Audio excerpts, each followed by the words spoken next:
how do you feel about? I'm sure people want to remember, the things that were popular when you first burst onto the scene. Does that annoy you? No, not at all. I love doing I'll always close my shows out normally with the Mother Goose rhymes and some of the big hits of that time because I did make it. I was pretty young when I made it, and all those bits, from let's say even 20 years ago.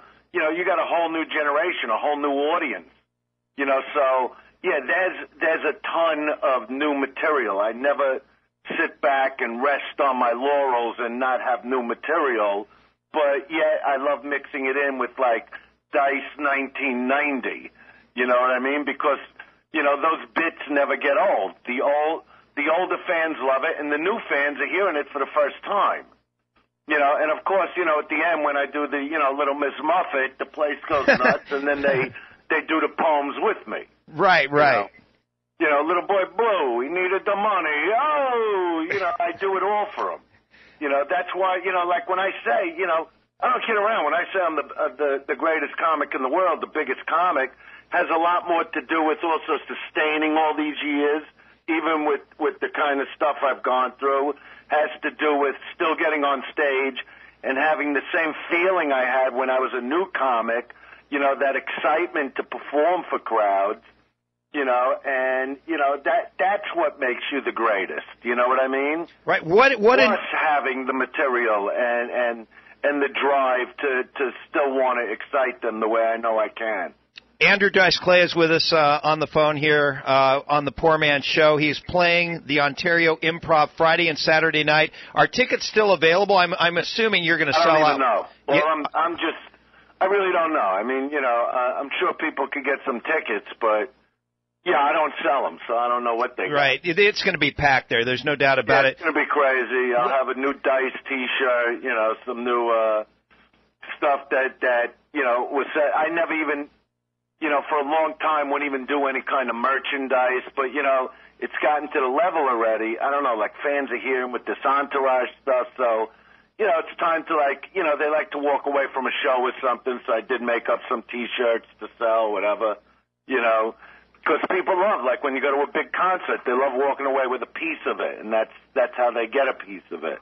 Right, and what annoys you that people do to you? I mean, what kind of stereotype bothers you?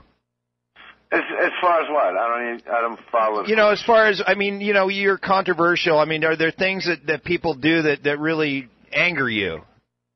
Well, what angers me is more what goes on in not from the fans. It's more when I see a jerk off guy like Charlie Sheen. Going on TV and all kinds of media talking about doing hard drugs, and people are applauding this.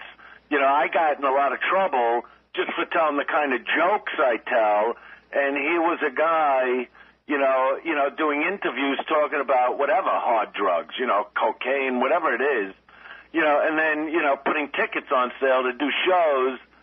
And, rip people off that people were walking in and out. I called it the 30-second show. Yeah, what were you expecting him to do? Show clips of his old girlfriend's work? You know what I mean? And, I would do jokes, whether it be about, gays or women, sexual jokes or, and there was an entire media storm thrown at me for it. But this guy comes on and goes, yeah, I just don't mix the wrong drugs together. What kind of message is that? You know what I mean? Yeah. What were the reviews like on his shows? Well, just terrible. People were getting angry and walking out, and and that's what they should be doing because he's not a rock star. He's not a comedian. He happens to be a great actor, but I think some of those drugs he took sort of melted off a part of his brain. You also have been in the news about Donald Trump on Pop Eater on AOL, right? But you know what? If he's not doing drugs, he should start if he really believes he's going to be a president of this country. I used to have a lot of respect for him, but, this guy is just showing the whole world now what a complete idiot he is. I mean, the way I think about it is, hey, Donnie, let's stick to what we do here, okay? Like, for instance, I'm a comedian. I'm a foul-mouthed comic. I go on stage. I go into my tirades. People laugh, and I go home. He builds casinos. He builds apartment buildings. That doesn't say, hey, I know how to rule the country. I know how to deal with foreign leaders. I know how to bring our boys back from the Middle East.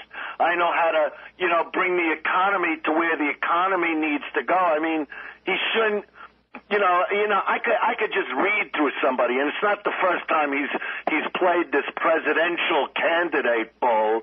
And, I think Obama, it was so great to watch Obama just shred this guy in an audience. It was great.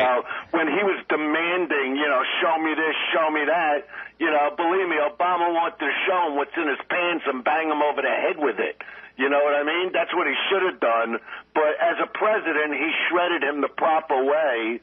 And I'm sitting there watching this thing as Donnie Trump, is pulling on his collar like he thinks it's funny what the president is saying. I know what it was doing to him, and I could see how his big fat body must have just burst out into sweat, that he had to sit in between all these people and get what was coming to him.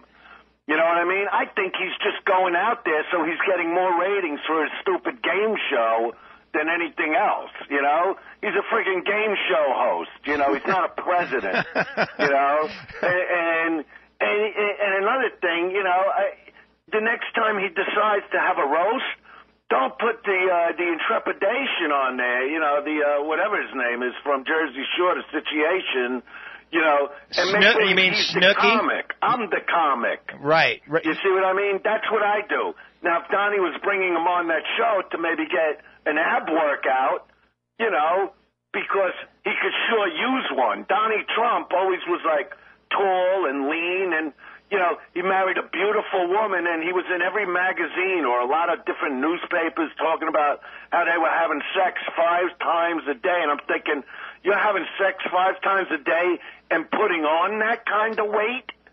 How do you put on like 50 or 60 pounds banging like that? You know what I mean? People keep asking me, Dice, how'd you get in shape, for Entourage? And I'm saying, I married a Mexican girl. That's how you get in shape. Let me tell you something. You get between one of their legs, you sweat the pounds off, my friend. You know what I mean? There's no end to it. They go, what gym do you go to? I go, the gym of Valerie. It only accepts one member. You know what I mean? But yeah, I shredded my weight. I got in shape, because when you're having sex, think of the workout you get. You got to stay up on your arms, so you're working your tries, you're working your back, you're working your biceps. Now you put her on top. Now you're working your chest. I mean, it's the best workout in the world. I think I'll put out the video. This is your new wife, right? Yes. Okay, and is she just walked out of the room laughing because she can't believe what I'm saying. Is she a lot younger than you, Dice? She's more than half my age. How old is she? She's very young. She's in her 20s, but Good job. Yeah, but she acts like she's nearly 30. Right. How old are you, or do you tell your age? No, I'm 53. And she's in her 20s. Yeah. Beautiful. Yeah, that's the way it should be. Exactly. You know what I mean? Exactly. I mean, who needs to walk around with some broken down valise, when you could have just one beautiful Gucci bag? Right. Now you got to be honest with me. Do you use Viagra or Cialis or any of that stuff? I